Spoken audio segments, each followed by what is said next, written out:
Hello and welcome to I Know Dino. I'm Garrett. And I'm Sabrina. And today, in our 437th episode, we have a bunch of news, which is all on a sauropod theme because it was recently Sabrina's birthday. So even I'm doing a sauropod news item.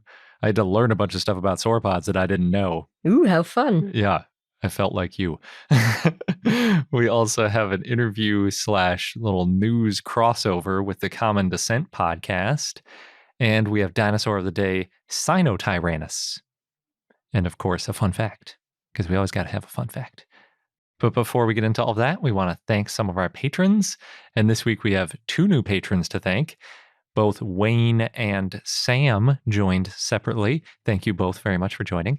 And Ermel just recently increased up to the T-Rex level, so thank you very much for the bump up. And we also have Professor Herrerasaurus, who updated their Patreon name. So I figured I'd give them a special little shout out since their random drawing number was drawn. Very cool. And then rounding out the shout outs, we've got the Georges family, Sam Menchosaurus, Randian Squim, Quadrasaurus, TRX Dinosaurs, and Stevoceratops. Thank you so much. Our patron support means a lot to us and helps us keep the show going, so thank you for being a Dino-it-all. And it helps us buy food and other important things. So we appreciate it. Jumping into the news, I've got my story about sauropods. What is it? It's all about the oldest long-necked dinosaur. A long neck. Yep. And I think they literally talk about it being what they call it an elongated neck of a sauropodomorph. That's the fancier way to say a long neck. A longer than usual neck. Yep. So this is a sauropodomorph.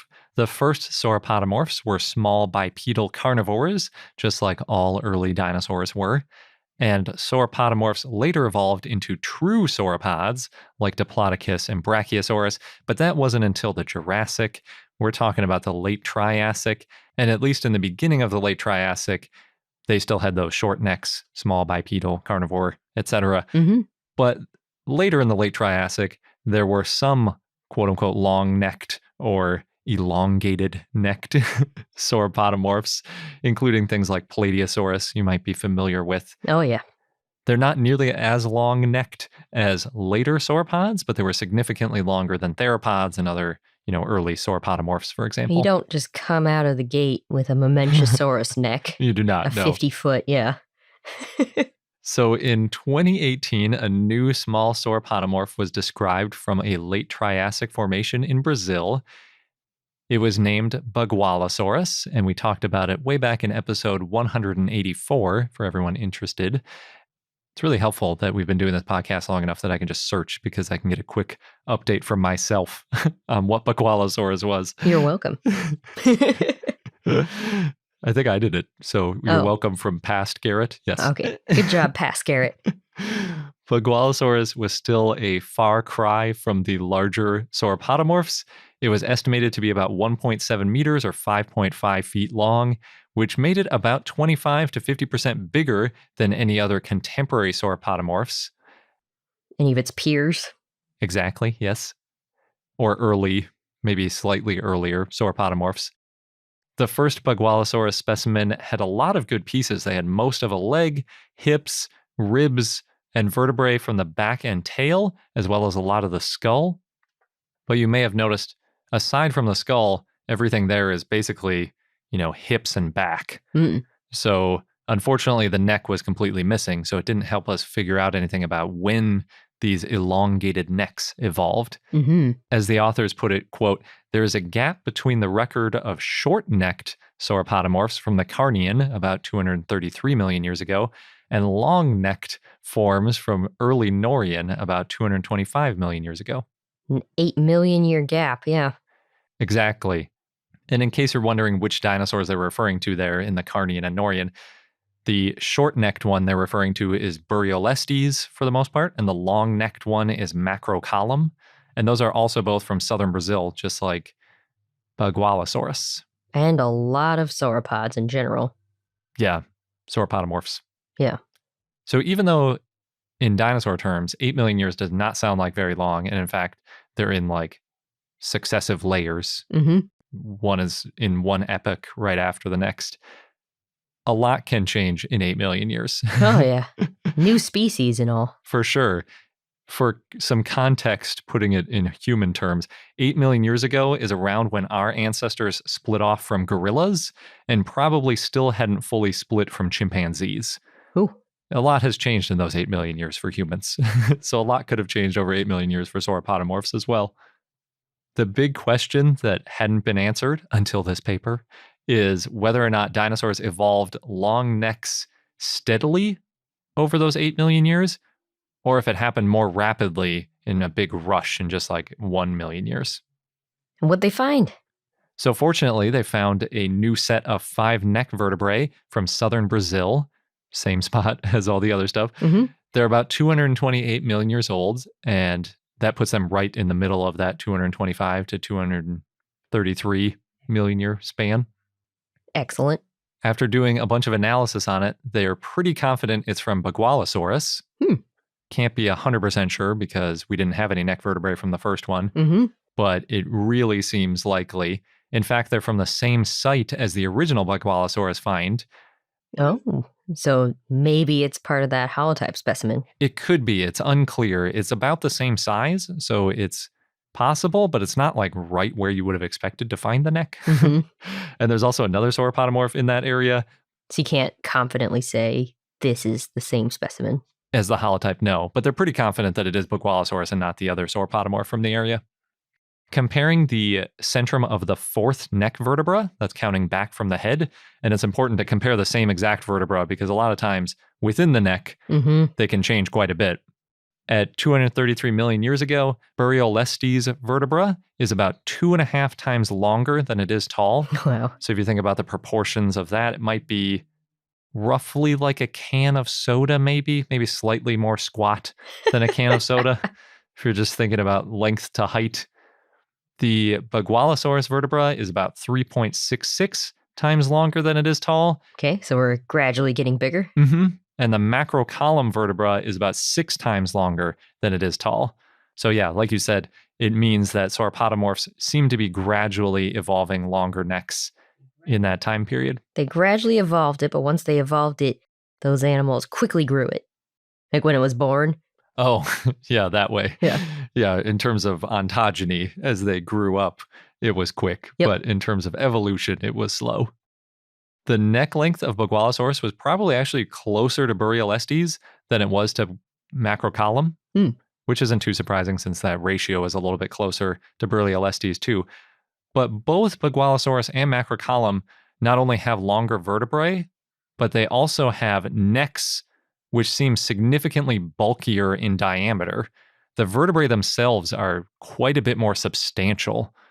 The neck vertebrae in Buriolestes are similar to what you'd expect in like a small carnivore. You know, they're sort of small and relatively fragile looking compared to the ones in these later sauropodomorphs, whereas those are just big, bulky things. They look like they're well adapted for a longer neck than those shorter, more fragile-ish looking ones on something like Buriolestes. There were also some other changes in these 3 dinosaurs. And as a quick summary, Buriolestes, the earliest one, was small, carnivorous. It had a short neck and a proportionally large skull. 5 million years later, Bagualosaurus had a larger body. It had a head that makes us think it was omnivorous or herbivorous. It had a larger neck, not just longer, but larger, and a smaller skull. And then 3 million years after that, you have macrocolumn, which had a big body. It was herbivorous. It had not only a larger, but also longer neck, and it had a small skull, sort of the smallest proportionally of all of them. The body type we're more used to. Yeah, it's still a far cry from later stuff, but we're getting longer necks, larger necks, smaller heads, and then teeth that are more adapted for eating leaves or other plants. So overall, it took sauropodomorphs millions of years to evolve these longer necks, but macrocolumn had an impressively long neck by just 225 million years ago. Yeah. Which is fairly early in the late Triassic, which is, I'm phrasing it like that because the late Triassic is weird. I'm going to talk about it more in the fun fact. But part of the reason the ones in the Jurassic had such crazy long necks is that they didn't just have longer neck vertebrae, like I was saying, 6 times as long as they are tall. That's based on the contact area, by the way, not like the overall proportion. But the later sauropodomorphs also had way more vertebrae. So these ones all have pretty much the same number of vertebrae, and the vertebrae are just getting longer, like the difference between us and a giraffe. Yeah. If you're trying to get up to like 50 feet of neck, you're going to need more vertebrae, like Mamenchisaurus. I think we've talked about some of these sauropods have like 18 vertebrae. Exactly. Yeah, these I think have about 9, and all of them are pretty much the same. But you can see how evolving a longer vertebra might be an easier thing to evolve than more vertebrae. You got to start somewhere. Yep. And they were starting early. That's true. Way before any ornithischians that we've ever found, other than silosaurs, if you want to include them. And I forgot to mention, but that paper was published in the Anatomical Record by Domke et al. Our next stop on our sauropod journey here is we've got another pathology paper. Oh, an injured sauropod. Two titanosaurs. Couldn't help myself. I've been getting really into learning about pathologies lately. I don't know what that says about me. You're enjoying watching the dinosaurs suffer? Well, learning about it. I mean, I still feel bad for them, but it's just so fascinating. You can't look away. Yeah. So this one was published in Diversity. It's open access, published by Penelope Cruzado Caballero et al. And like I mentioned, it's 2 titanosaurs from Gondwana that had injuries in their tails. And they're 2 indeterminate titanosaurs, so we don't know exactly what kind of titanosaurs, but we know that they're titanosaurs. Apparently, there's a world registry of sauropod tail pathologies, and the paper talks about this, and titanosaurs have the most pathologies of sauropods in this registry. The author said, quote, "The tail is one of the body parts most at risk of injury throughout an animal's life." Makes sense. Yeah, I hadn't really thought about it before. I guess with sauropods, I always think about how massive they are and how not vulnerable in general they seem to be. Even just accidental injuries, though, I'm thinking about like when I'm moving and I'm carrying something long, I'm always bashing the back end of it on something. True. Because you're not looking at it. And the same thing applies to a tail. Or if you're like, I remember being a kid and sort of like jumping through stuff, and sometimes I'd hit my foot on something on the way out because you're just not necessarily paying attention to what's behind you. Or if something's sneaking up on you. Yeah, I guess those are all good things. And those tails were massive. So these fossils, these titanosaurs, like I said, they're from Gondwana. There's 2 sites in Argentina. Both of these sites are in the Neuquén province. They CT scanned the fossils, and one of these injuries is possibly an infection and arthritis, specifically spondyloarthropathy, which is a type that attacks the spine. Oh man, that is rough. I don't think we've heard of that one before. No, I had to look that one up, and it sounds gnarly. This was near the front or base of the tail, but apparently based on how the fossil looks, it probably didn't cause pain or affect how well this titanosaur could move its tail. Even though it was an infection and arthritis? Possibly infection and arthritis, yeah. It seems like that would be painful. It does, but the other one, that's the painful one. It was bone inflammation. There's bony overgrowth and there's a rough surface in the middle of the tail. And this fossil has a rough texture. It's covered with shallow, irregular pits, probably from the infection. And it had an abscess, quote, possibly a drainage hole for pus. That's not great. So this one was probably painful in the beginning and restricted how well that titanosaur could move its tail. But since we only know fragments, it's unclear if these injuries led to its death. At the very least, though, it affected this titanosaur's day-to-day life. So there we go. That's 2 tail injuries, 2 different titanosaurs, one with possibly an infection and arthritis, and one with a bone inflammation that was very painful. Probably also from infection. Possibly. They didn't mention infection for the second one. But there was maybe pus, so yeah.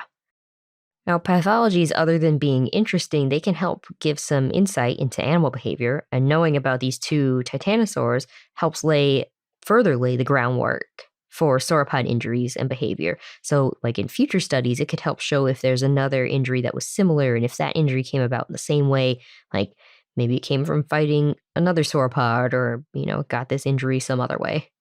Injury that turns into an infection or inflammation. I'm surprised that both of them, because one of them was by the base of the tail and the other one was in the middle of the tail. You'd think that the end of the tail would be where most of the injuries, like when you look at animals running around, they're all missing the ends of their tail, or there's something going on at the end of the tail. Or like how some lizards can lose their tail Yeah. completely. It seems like that's the most vulnerable spot, is that end where it'd be more fragile and things could get at it. But I wonder if there's a little bit of a survivorship bias here, because we don't usually find the vertebrae from the very end of the tail. Yeah. And I suppose if something ate the end of the tail, there's nothing left to find. Unless you find a piece of tail in coprolites, maybe. Yeah. I don't know. Maybe I'll have to check out this registry of sauropod pathologies, and then I can let you know more. Do an analysis, see how many ends of the tail are injured versus middle. And yeah, but you'd have to sort of compare it to the total number that are found. Yeah. Sort of like with titanosaurs. If there's more titanosaurs in there, but we just have more titanosaur finds overall, that also skews things. Yeah, you always got to watch out for that preservation bias. Yeah. And in just a moment, we'll get on to our interview / one more news item. But first, we're going to pause for a quick sponsor break. And now on to our interview with David and Will, which starts out with a news story and then gets into a more normal interview that you might be used to. And it's a sauropod-related news story, keeping with the theme. There you go. And as always, we have an extended version of this interview, so if you're a patron, make sure to check that out in your premium content feed. We are joined this week by David Moscato and Will Harris. They're paleontologists, science communicators, and the podcasters behind Common Descent, which is all about the fascinating diversity of life, past and present. Thank you both so much for joining us. Thanks for inviting us. We're happy to be here. Thank you so much. Yeah. And you have generously agreed to, we were just talking about how we kind of gave you some homework on this really cool new paper. It's about the invasive air sac system in early dinosaurs, which is something we already wanted to talk about. So thank you for doing that work for us. Published in Scientific Reports, sure. by Tito Orellano and others. So yeah, tell us about it. Sure. Yeah, we are always happy to talk about news. Yes. As our listeners know, we talk about news on our podcast all the time. Oh yeah, we added that section so we would keep up with the news. Yes, this is very selfish. So this particular study, as you said, Aureliano et al. In Scientific Reports, is a study regarding skeletal pneumaticity. So this is that feature that we think of when we think of birds. Yeah, the hollow bone. Hollow bones with these hollow spaces within the bones, with these struts in the interior structure that keep them lightweight while still being sturdy. So the article about this, there's an article written in The Conversation. That article actually relates it to corrugated cardboard. Oh, that's a really good way to compare. Oh my It's gosh. Excellent comparison, which is when you think of the cardboard that's got the two flat sheets on either side, but then that triangle pattern on the inside. Man, now I want to make bone displays for kids out of like foam board and corrugated cardboard. Yes. That's a good idea. Oh. It makes me want to go back to all the episodes of our podcast where we talked about this and edit in that comparison, because that's cardboard. a very good comparison. Cardboard. Because it's light, but yeah, like you're saying, sturdy. Yeah, and you can see the space. Oh man, that's perfect. Yes, it keeps it sturdy without having to add all that extra interior stuff, so it stays sturdy while staying lightweight. And we see this in all sorts of different animal bones. It's famous in birds, partly not only for keeping it sturdy and lightweight, but also because those hollow spaces are where birds put a lot of their air sacs and the tissues and channels associated with these air sacs that are part of their respiratory system, their breathing apparatus, which is a very efficient, complex breathing system that is part of what makes birds such efficient breathers to begin with. But of course, as with so many of the things that are characteristic of birds, they are not the first ones to have this. This is a dinosaur feature that birds inherited from their ancestors. Skeletal pneumaticity of this kind is seen in theropods, so our two-legged, mostly meat-eating dinosaurs, sauropods, our big long necks, and outside of dinosaurs in pterosaurs, the flying reptiles of the Mesozoic. All three of those groups, so dinosaurs and pterosaurs, are both part of the group Ornithodyra. So some scientists have suggested that maybe the fact we see this feature in all three groups is evidence that this is something ancestral, that they all inherited it from the Ornithodyran ancestors, that, cousins of the very earliest croc ancestors way back then. So this study sought to try to get at some of the answers to this question about where this got started by looking specifically at the earliest dinosaurs. Mm-hmm. So they examined the bones of 3 late Triassic dinosaurs. These are from the Santa Maria Formation of South Brazil, dating to about 233 million years ago. These are among the very oldest dinosaurs that we have in the fossil record, representing the earliest stages in dinosaur evolution. It sounded like from reading the paper that they did not only that they did CT scanning, but also just physical examination and description of the bones. Of the 3 dinosaurs in particular are Gnathovorax, which is a Herrerasaurid, so one of the earliest theropod dinosaurs. It's a good name. And Gnathovorax, very cool name. And Buryolestes and Pampadromeus, which are both early sauropodomorphs, so the precursors to the sauropods. All 3 of which are small, 2-legged dinosaurs, because all the early dinosaurs are small, 2-legged dinosaurs. Pretty classic. And in their investigation, looking into the bones, what they found is that in all 3 dinosaurs, they don't appear to have had pneumatized bones.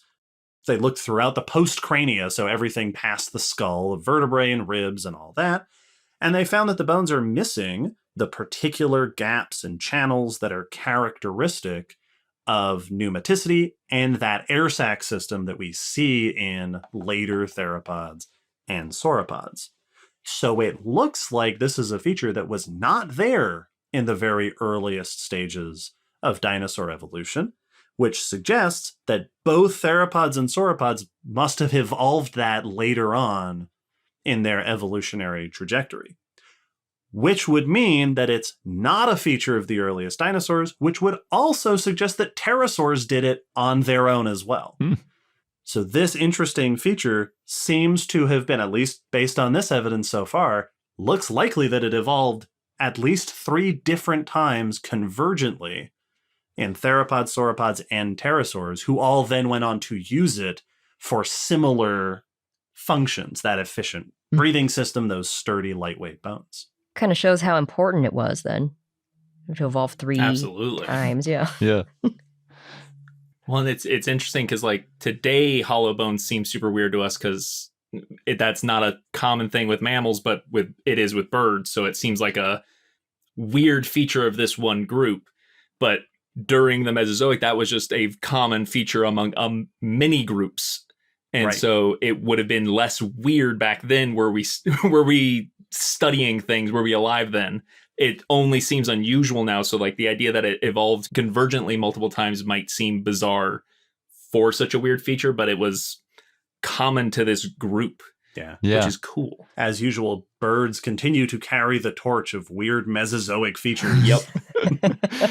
So, Will, since you're a crocodile guy, and almost always it seems like when we're looking at what did dinosaurs have, what do the early dinosaurs have, what we see for modern animals is you take a bird, you take a crocodile, you see what they have in common. And if it's in common, you go, oh, yeah, the early dinosaurs had it. So do crocodiles have pneumaticity in their bones?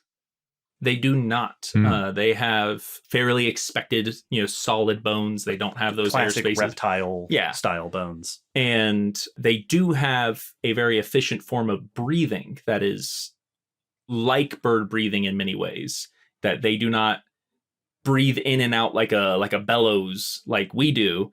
They breathe in a circular pattern, so their exhales don't interrupt their inhales. So they are more efficient breathers like birds are. So that breathing system is likely an archosaur, and therefore also dinosaur feature, but they don't use their skeletal system to expand their air sacs, which syncs up with these findings as well, that is not a basal archosaur feature. That is not something at the early split of crocs and dinosaurs, and seems it probably wasn't also early in the dinosaurs, which is interesting. Yeah. Yeah, so I guess this is just narrowing in a little bit because the archosaurs are a little bit larger group than those ornithodyrans. But it's like, well, maybe, just like a few million years later before the pterosaurs split, that's where it evolved. And now we're like, nope, it wasn't there either. It had to be later. That's really cool. Yeah. I wonder, too, if the next phase then might be sort of like, with sauropods, they have sort of different pneumaticity than you see in theropods. So it might be like, well, why is it different? What was different about their pneumaticity? Because we always just sort of talk about it as all one thing. Mhm. We're going to have to start thinking of it as like different. Maybe we'll need different names for it, like the sauropod pneumaticity versus the theropod pneumaticity. Slight difference in details. Yeah. And they did make the point in this paper that the sauropodomorphs, the early sauropod ancestors that they studied, did show complex vascular channels in the bones. So the channels for your blood vessels and such. And they noted that this could be the early stages of that pneumaticity, that maybe these early complex channels were mostly for blood vessels, but that started the evolutionary path of open spaces and channels throughout the bones. So we potentially are already seeing the early stages of this in these earliest dinosaurs. Well, now I'm curious to see, like you were saying, instead of asking why is sauropod pneumaticity weird, it might be, okay, did they evolve differently?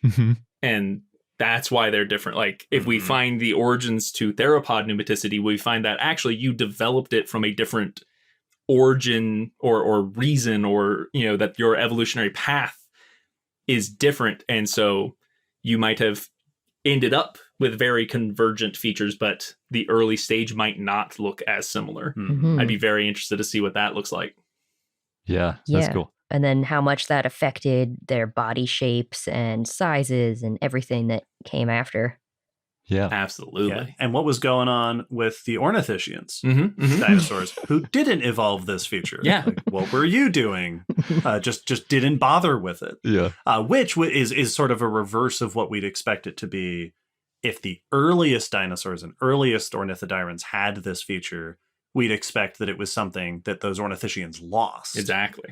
But in this case, it might be, and this is another point the authors do make, it might be that there is something about the earliest ornithodyrans that set the stage for this to be possible, the evolution of this pneumaticity. There may be some underlying bone structure that made it particularly an easier step to get to pneumaticity, which allowed pterosaurs, sauropods, and theropods all to do it, but you didn't have to do it. Yep. And so your, ceratopsians and your hadrosaurs and stuff just didn't bother with it for whatever reason. They have normal bones. Yes. I like the idea of not bothering it. And they're like, nah, we don't need that. Yeah, that could have been another way to test if early dinosaurs had pneumaticity and ornithischians lost it, except that we don't really have any good ornithischians from the Triassic. So it makes it hard. That could be the thing that throws a monkey wrench in this study if they ever found an ornithischian from like 230 million years ago that has a bunch of pneumaticity. It'd be like, wait a second. Right? Oh, wouldn't that be weird? Is this a weird offshoot or did you lose it? Now we've got that bird hip, lizard hip thing going on. Yep. Where at some point along the way, they just switched. Yeah, exactly. Yeah, the bird hipped ones are the ones that aren't birds now? Or what? How does that? Right. So cool. So yeah, I want to talk a little bit more too about you guys and your background and how you got into all this talking about paleontology into a microphone stuff. So we mentioned a little bit that, Will, you're a crocodile guy, but David, what's your background in paleontology? My specialty in paleontology is small reptiles. So specifically lizards and snakes. More specifically, my favorites are snakes. Awesome. And when you were researching snakes, were you looking at fossilized snakes, or are you looking at living snakes, or both? Most of my research back around when I was in school, graduate time, I did a bunch of research on fossil snakes from a handful of different sites. which always does tend to mean looking at modern snakes. We do a lot of comparison between the bones of modern snakes and the bones of fossil snakes, which is helpful for identifying them. But the actual focus of my research was always on fossils. So I did some research on fossil snakes, mostly from the Pleistocene, so late Pleistocene, so toward the end of the Ice Age. Some snakes from North America, and I did some research on snakes from China as well. And then I also was part of a study on snakes from a little earlier, from the early Pliocene at the Gray Fossil Site, which is the fossil site right here in East Tennessee where we are. Awesome. Mm-hmm. Yeah, we don't know that much about snakes. One of the facts I tell people about snakes is a very roundabout thing, which is that mosasaurs are closer related to a snake than they are to a dinosaur. But it's true. Yeah, mosasaurs are lizards. So snakes are lizards. They're part of the group squamates.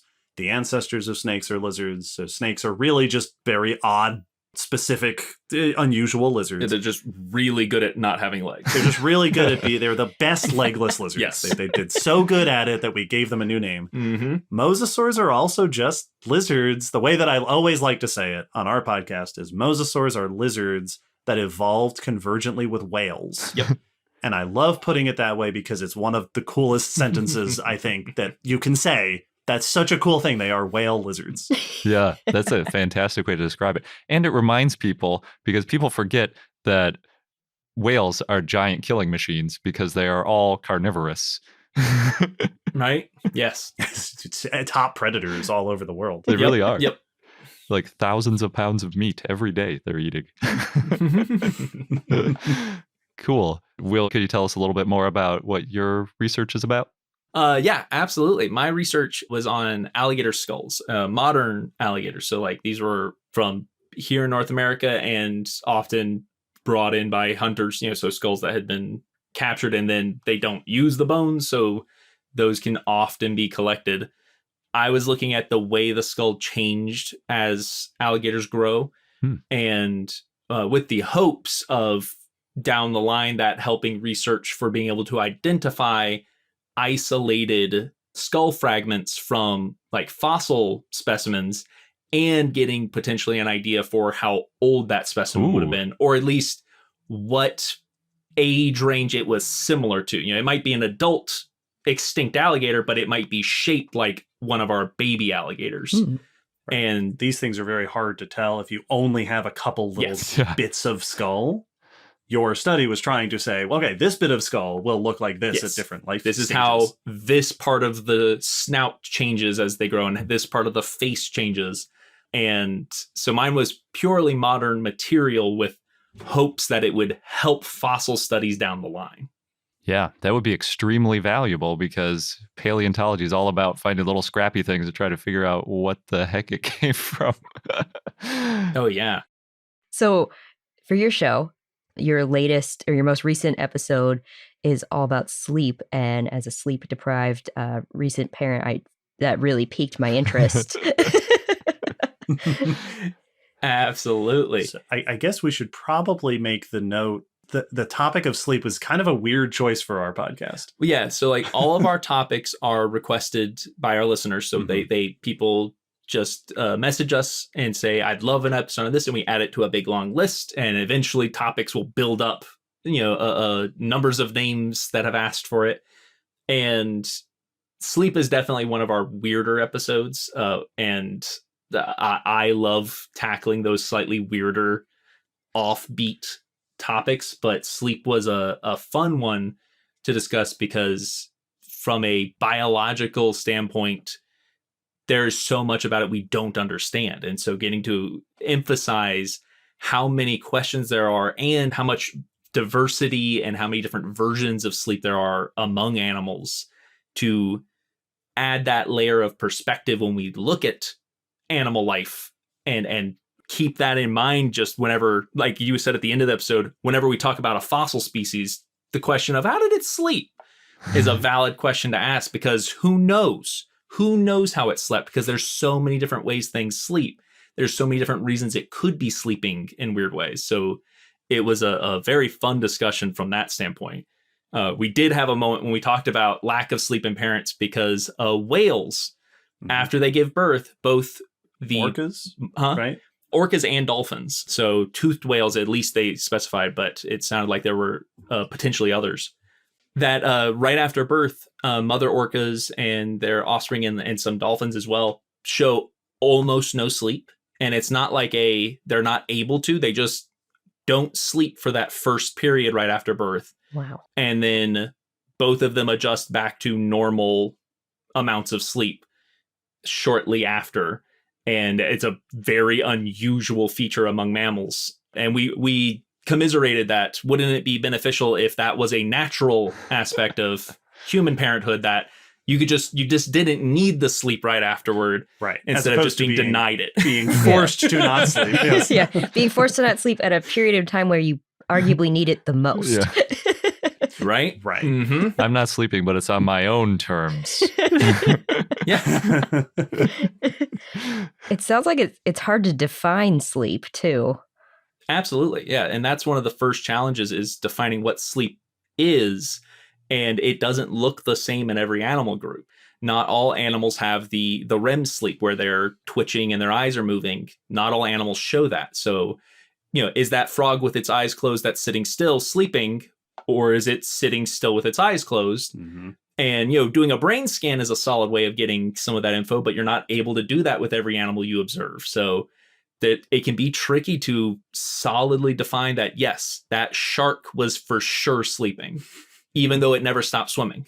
But, that it can be very difficult, and we still don't understand why we sleep, what the body is gaining from sleep. So it's hard to even say for sure, well, obviously that animal needs to sleep because it's doing the thing that sleep helps with. We are not positive. We're not fully agreed on what those things are. So we can't look for the definite signs of a biology that would need sleep.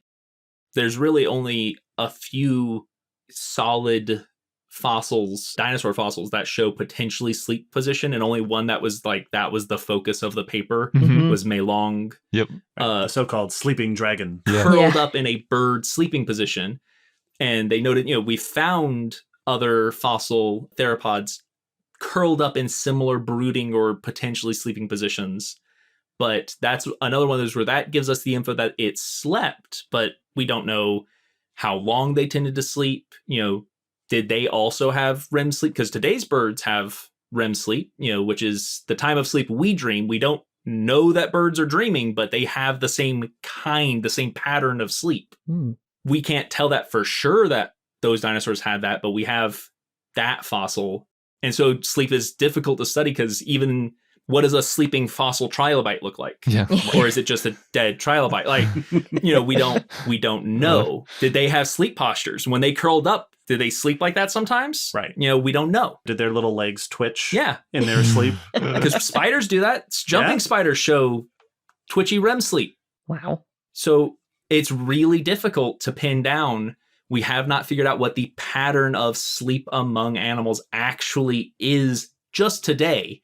So applying it retroactively to speculative fossil interpretations is very difficult. Yeah. Yeah. Yeah, because that's a good point. You always start with today, figure out what's going on now, then we can look at the fossils and try to piece it together. If you can't figure out what's going on now, you got no chance at figuring out what's going on in fossils.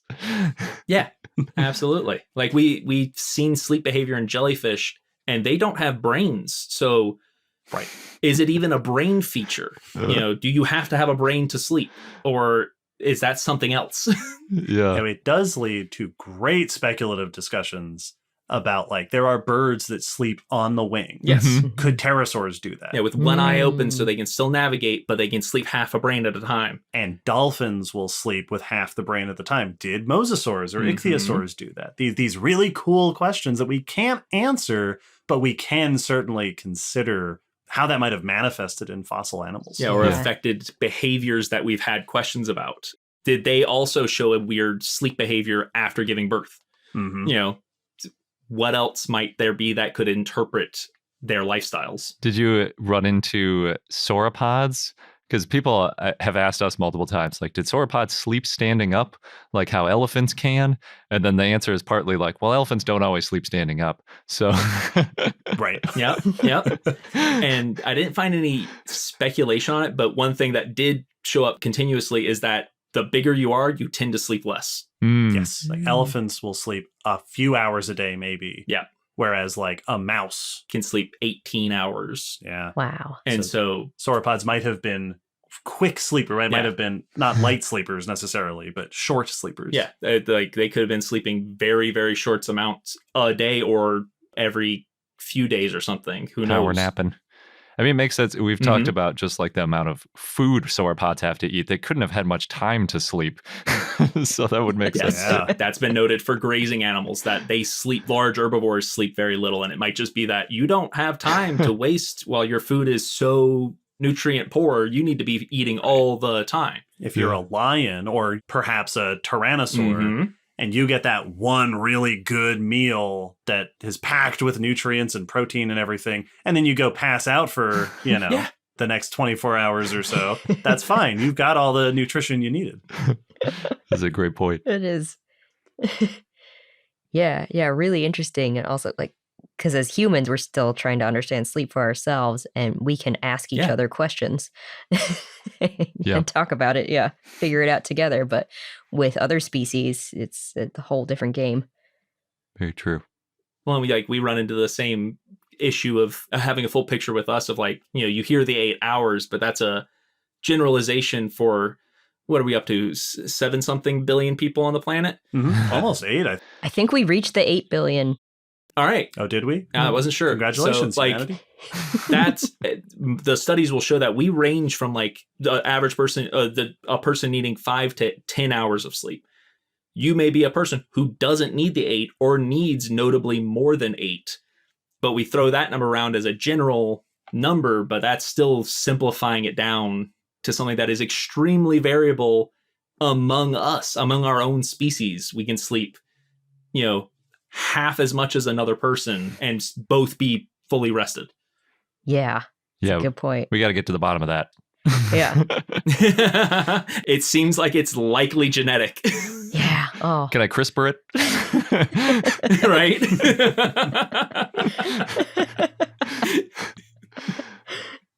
Awesome. Well, yeah.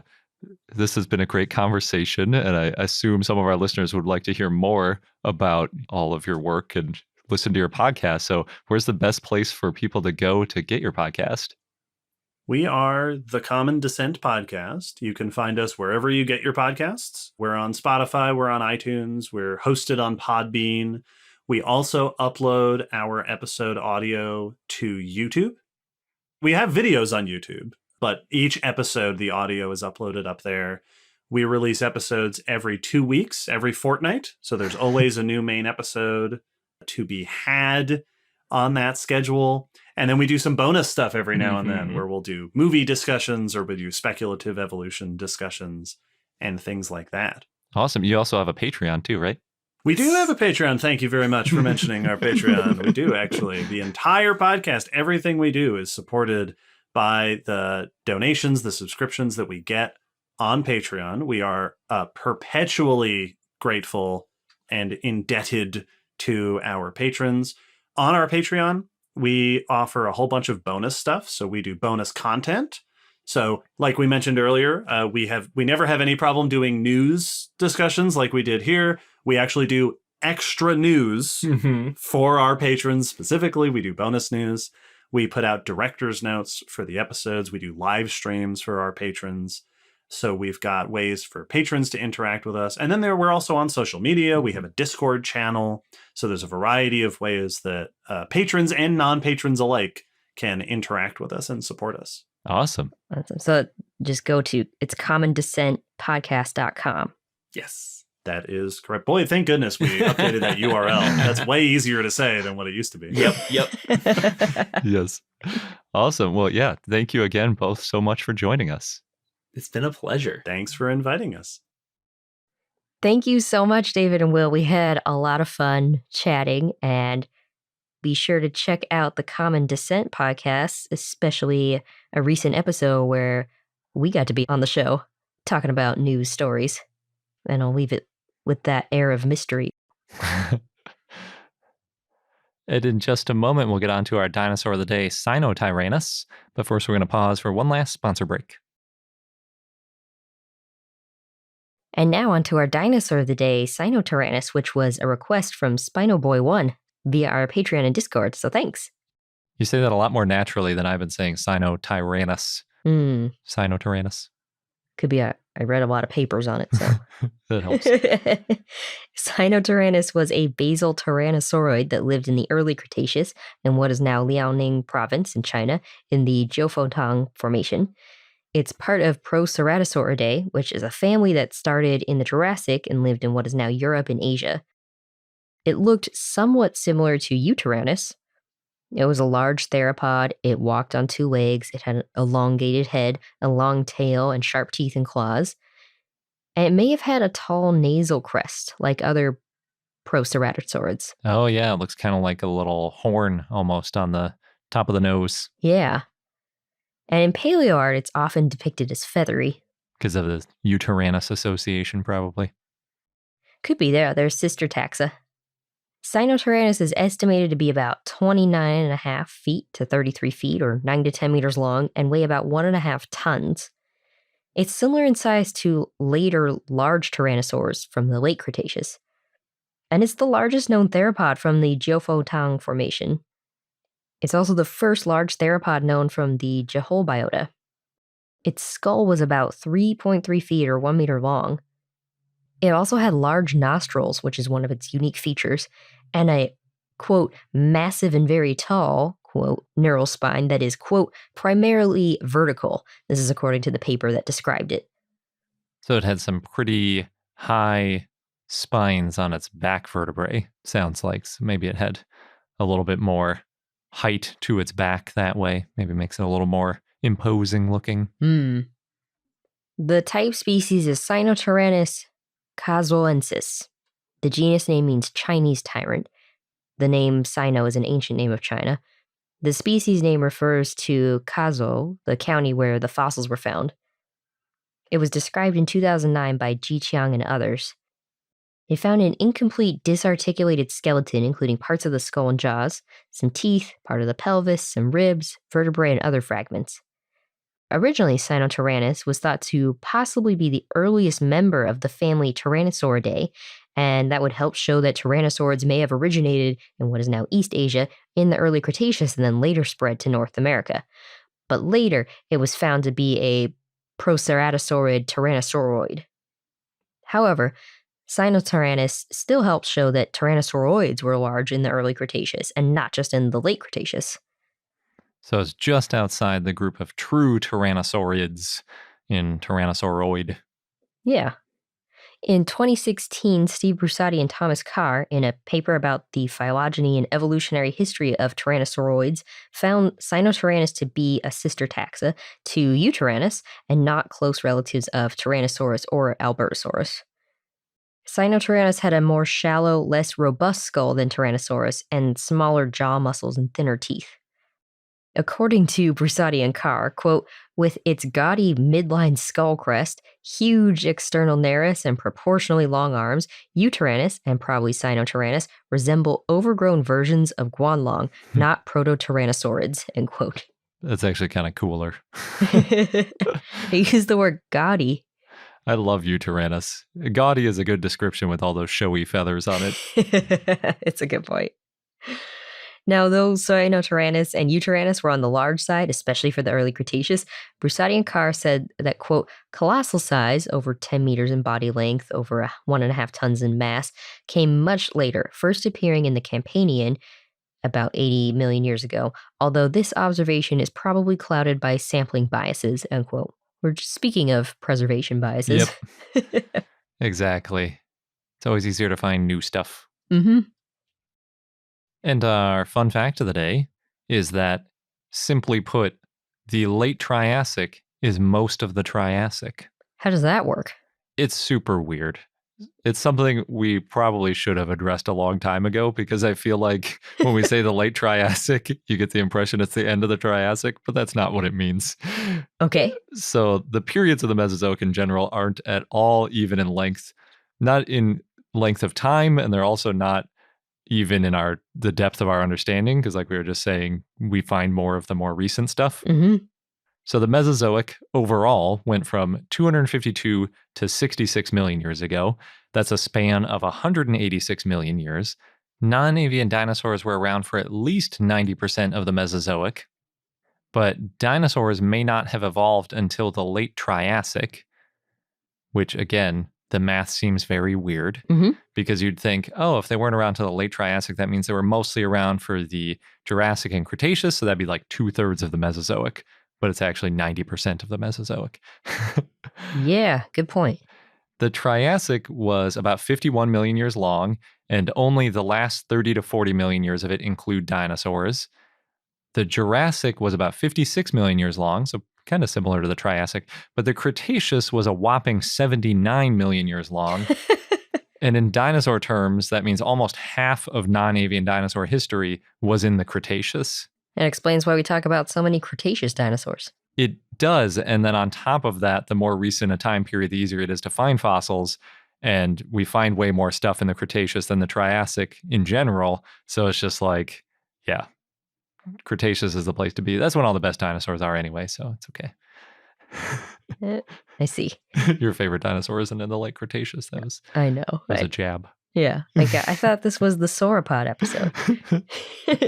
Well, we could talk about that when I get to the Triassic. So getting back to sauropodomorphs in their late Triassic-ness, one detail that we almost never mention is that the quote-unquote late Triassic is a proper noun. It's officially an epoch. Late isn't just an adjective that means the end of the Triassic. It's called the late Triassic because it's the last one of the epochs, but it isn't at all equal in length to the other epochs. So the late Triassic is almost all of the Triassic, actually. It's over 70% of the Triassic is considered the late Triassic, which is pretty weird, because that'd be like if you were 23 and you were like, I'm in my late 20s. Nobody would ever say that. That's what we do with the Triassic. The middle Triassic is only about 20% of the Triassic, and the early Triassic is less than the first 10% of the Triassic. Huh. It's super weird. So in years, it goes less than 5 million years, then about 10 million years, and then over 35 million years for the late Triassic. Interesting. So even though dinosaurs might not have evolved until the late Triassic, they were definitely around before the midpoint of the Triassic. In terms of years, not epochs. Yeah. Well, the midpoint isn't an epoch. Yeah. So, for example, Saturnalia is unequivocally a dinosaur, as is Borealestes. They are both about 233 million years old. The midpoint of the Triassic is 7 million years after that. But officially, the late Triassic started 237 million years ago. So they're older than the middle part of the Triassic, but they're all still in the late Triassic. It's super weird. The reason we ended up in this whole crazy situation is because every epoch is defined differently, but basically there has to be some kind of boundary in the rock to set it apart from the other parts of the rock. So some kind of event that marks the end of one epoch and the beginning of another. Yes. So the ones we usually think of are mass extinctions. That's the one that kicks off the Triassic and ends the Permian, and it's also the one that ends the Cretaceous and starts the Paleogene. But more often, it's actually when a really common animal first appears in the fossil record. It's usually something marine, since they fossilize better and they can be more ubiquitous around the world. A couple of examples are ammonites and conodonts, or maybe they're conodonts, jawless fish with unique cone-like tooth type structures. Not everyone agrees they're teeth. It's weird, but they helpfully leave these tooth-like structures all over the place in the fossil record, and they evolved quite a bit, just like ammonites did. Mm-hmm. So you can pretty evenly see these things all over the world when they first evolve. So what ended up happening was somebody first found this ammonite, said, okay, when that shows up, that's the beginning of the late Triassic, and then we've just stuck with that, even though it was only 30% of the way into the Triassic, because that's just how we defined it. For the record, the Jurassic is the opposite of the Triassic. The early Jurassic is about 48% of the Jurassic. The middle Jurassic is about 19% of the Jurassic. And the late Jurassic is about 33%. So in the Jurassic, the early part is the longest. In the Triassic, the late one is the longest. But they're a little more evenly split. They are definitely more evenly split. The weirdest one to me, though, is the Cretaceous. The early Cretaceous is about 56%, so most of it is early. Mm-hmm. The late Cretaceous is about 44%, and there is no middle Cretaceous. What? Why not? I don't know. That's just how it is. Huh. Nobody picked an epoch for the middle. We have early and late, and that's it. The one nice thing, though, about it is that the Cretaceous is divided between early and late almost exactly at 100 million years ago. So it's really easy to remember if something's early or late just by looking at the age. Well, that's good. One other funny little thing is that because the Cretaceous is so long, the early Cretaceous is almost as long as the entire Triassic. It's just so weird. But the main reason I wanted to bring this up is because we kept talking about the late Triassic with sauropodomorphs, and a lot of those sauropodomorphs were earlier than the halfway point of, actually, I think all of them were before the halfway point of the Triassic. And I felt like I was misleading people by saying this is in the late Triassic. It's in the late Triassic. It's like all of this stuff is in the early late Triassic, which is what people end up saying because the late Triassic is so long. You have to describe what part of the late Triassic it's in. Even the Cretaceous, you talk about the early Cretaceous, the late Cretaceous. For the latest Cretaceous. Yeah. Yeah. Latest and greatest. Yep. They were the latest and greatest, I agree. I was just thinking of a rhyme, but anyway. I should also mention there were likely dinosaurs in the middle Triassic, but those are still mostly debated whether or not they count as true dinosaurs. But we may not ever find a dinosaur from the early Triassic because in order to find that, you have to find a dinosaur in just the first 5 million years of the Mesozoic. And archosaurs were just evolving in that time period. So it's possible, but it would be a lot less likely to find something in the early Triassic. So if we ever say there's a dinosaur from the early Triassic, that's going to be huge news. Yeah. Some slim pickings there. And that wraps up this episode of I Know Dino. Thank you for listening. Stay tuned for next week's episode where I return the favor. This week was all about sauropods. We'll dive deep into an ankylosaur. Oh. Yeah, for our dinosaur of the day. And if you want links to the sources of the stories we talked about in this week's episode, then head over to our show notes at iknowdino.com. Thanks again, and until next time.